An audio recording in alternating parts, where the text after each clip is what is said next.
Miguel Díaz-Canel has been sworn in as Cuba's new president, replacing Raúl Castro, who took over from his ailing brother Fidel in 2006. It is the first time since the revolution in 1959 that a Castro is not at the helm of the government. Mr. Díaz-Canel had been serving as first vice president for the past 5 years.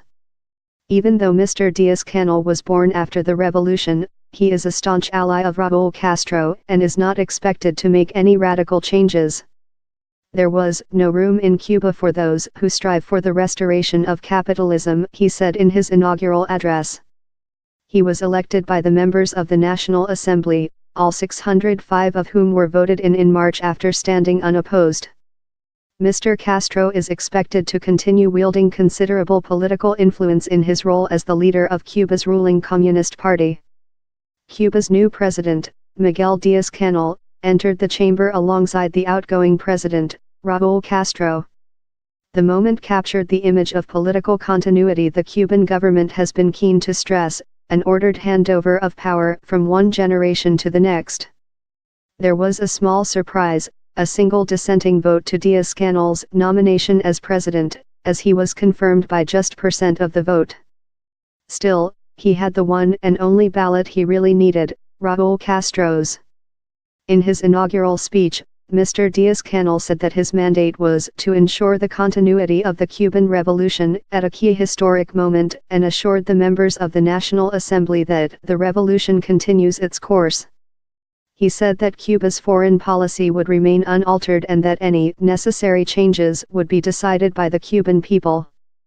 A large part of his speech was dedicated to praising his predecessor in office, to whom he said, "Cuba needs you."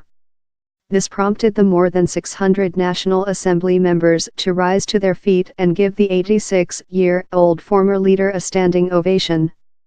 Any changes Mr. Díaz-Canel will bring in are likely to be gradual, slow-paced, and in keeping with the reforms Raúl Castro introduced since he first took over power from his brother, Fidel. 2008, new agricultural strategy is launched, promising to grant 1 million hectares of land to private farmers. 2010, loosening of rules governing business activities, allowing Cubans to set up their own small private businesses. 2011, opening up of the housing market, allowing Cubans to buy and sell their homes. 2013, first Wi-Fi zones created as part of a push to make the Internet more accessible for Cubans. 2014, US Cuban thaw announced, leading to the restoration of full diplomatic relations between the former foes. Source, Newsbay. Monitoring the new leader will have to consider how to overcome the problems caused by the economic collapse of Cuba's ally, Venezuela, and what kind of relationship the Caribbean island wants with the U.S. under Donald Trump. Last year, the new American president reimposed certain travel and trade restrictions eased by the Obama administration but did not reverse key diplomatic and commercial ties. But what most Cubans will judge the new leader on is whether their day-to-day lives improve.